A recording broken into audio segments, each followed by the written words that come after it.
नमस्कार, इन खबर में आपका स्वागत है। एक तरफ बाढ़ और बारिश का कहर है और दूसरी तरफ सियासत गर्म है।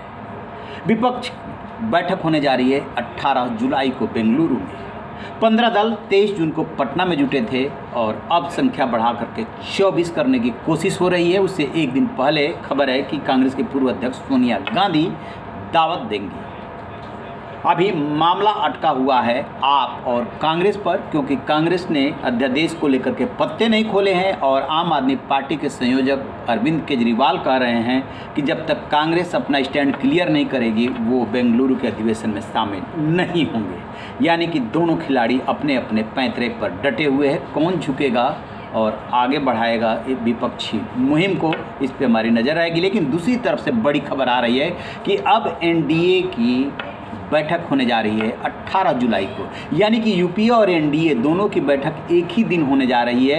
एनडीए की बैठक 18 जुलाई को अशोका होटल में होगा, क्योंकि एनडीए के 25 साल पूरे हो रहे हैं। लिहाजा बीजेपी के अध्यक्ष जेपी नड्डा ने 29 दलों को खबर है कि न्योता भेजा है, जिसमें 16 दल ऐसे हैं जिनके पास सांसद हैं, 13 दल ऐसे हैं जिनके पास सांसद नहीं है। इस बैठक की अध्यक्षता अशोका होटल में प्रधानमंत्री नरेंद्र मोदी करेंगे। ठीक, लेकिन जो नज़रें हैं वो सबकी नज़रें लगी है कि क्या अकाली दल इसमें शामिल होगा। अकाली दल इनका सबसे बड़ा सहयोगी, पुराना सहयोगी रहा, लेकिन बीच में जब 3 कृषि कानून आए तो उसको लेकर के वो अलग हो गया और अभी तक उसकी नाराज़गी दूर नहीं हुई है। सोर्सेज के हवाले से जो खबरें हैं उसके मुताबिक बीजेपी अकाली दल को साधने की कोशिश कर रही है, दूसरी तरफ उसका बीएसपी से समझौता है।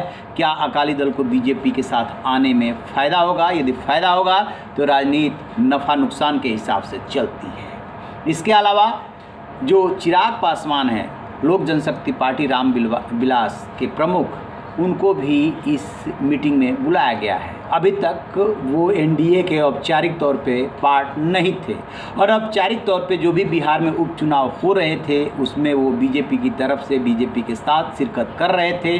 और उनके चाचा पशुपत पारस सवाल उठाया करते थे कि चिराग पासवान एनडीए में हैं कहाँ, वो एनडीए की बैठकों में आते कहाँ हैं। तो अब वो भ्रम भी दूर होने जा रहा है, क्योंकि जेपी नड्डा ने उनको बुलाया है। चिराग पासवान ने ये कहा कि पार्टी ने उन्हें अधिकृत किया है, लेकिन अभी नहीं बताएंगे कि एनडीए की बैठक में शामिल होंगे या नहीं होंगे। लेकिन खबरें ये है कि चिराग पासवान शामिल होंगे और जब भी कैबिनेट का विस्तार होगा उसमें भी उनको मंत्री बनाया जाएगा। इसके अलावा हम यानी कि हिंदुस्तानी आवाम मोर्चा जीतन राम मांझी की पार्टी को भी बुलाया गया। ये दोनों दल ऐसे हैं जो एनडीए का कभी पार्ट रहे हैं। उधर जो नज़र है वो है उपेंद्र कुशवाहा और मुकेश सहनी पर। उपेंद्र कुशवाहा ने नीतीश से अलग होकर के अपनी पार्टी बनाई है और ये मुकेश सहनी की वीआईपी पार्टी है, वो भी एनडीए के साथ रह चुके हैं। लेकिन अब क्या रुख अख्तियार करते हैं, उनके पास भी ज़्यादा विकल्प नहीं है, बीजेपी के पास भी ज़्यादा विकल्प नहीं है। बीजेपी की कोशिश उत्तर प्रदेश और बिहार में छोटे छोटे दलों को साधने की है और छोटे छोटे दलों को ज़रूरत है बीजेपी की, बीजेपी को ज़रूरत है उन छोटे छोटे दलों की।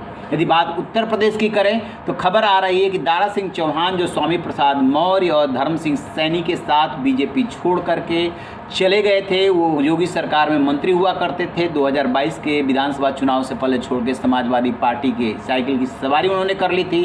अब वो पार्टी छोड़ रहे हैं और बीजेपी में शामिल हो रहे हैं। वो जो है घोसी से विधायक हैं, तो चर्चाएं हैं कि उनको चुनाव लड़ाया जा सकता है। उत्तर प्रदेश से ही एक और बड़ी खबर आ रही है कि क्या अभिषेक बच्चन को समाजवादी पार्टी प्रयागराज से उतार सकती है। समाजवादी पार्टी के सामने जो सबसे बड़ी चुनौती है वो ये कि लोकसभा चुनाव में यदि उसने अपनी सीटें नहीं बढ़ाई, पिछले चुनाव में उसे महज 5 सीटें मिली थी, बाद के उपचुनाव में वो सीटें 2 हार गई थी, तो उसके लिए मुश्किल हो सकती है। ये एक बात बता दें कि 1984 के चुनाव में अमिताभ बच्चन यानी उनके पिता ने बहुगुणा जी को हराया था और संयोग देखिए कि उनकी बेटी रीता बहुगुणा इस समय प्रयागराज से सांसद हैं और इधर अभिषेक बच्चन के चुनाव लड़ने की चर्चाएं हैं। लड़ेंगे नहीं लड़ेंगे ये बात की बात है, लेकिन ऐसी चर्चाएं चल पड़ी है।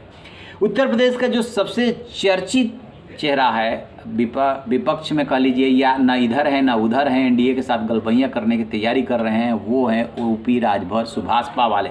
उनके भी दिल्ली में होने की खबर है और उन पे भी नज़र है कि क्या वो एनडीए की बैठक में शामिल होंगे, क्या उनको औपचारिक निमंत्रण जाता है। बहुत दिनों से दोनों तरफ से कोशिश चल रही है, इस पर हमारी नज़र रहेगी कि कौन कौन एनडीए की बैठक में शामिल होता है, कौन कौन विपक्ष की बैठक में शामिल होता है, क्योंकि यहीं से दोनों पक्ष हुंकार भरेंगे। एक बेंगलुरु में हुंकार भरेगा, दूसरा दिल्ली में हुंकार भरेगा। उसके बाद आम चुनाव की तैयारी शुरू हो जाएगी। उससे पहले 5 राज्यों में विधानसभा चुनाव है, जिसे कि सेमीफाइनल माना जा रहा है, लेकिन असली लड़ाई तो 2024 की है।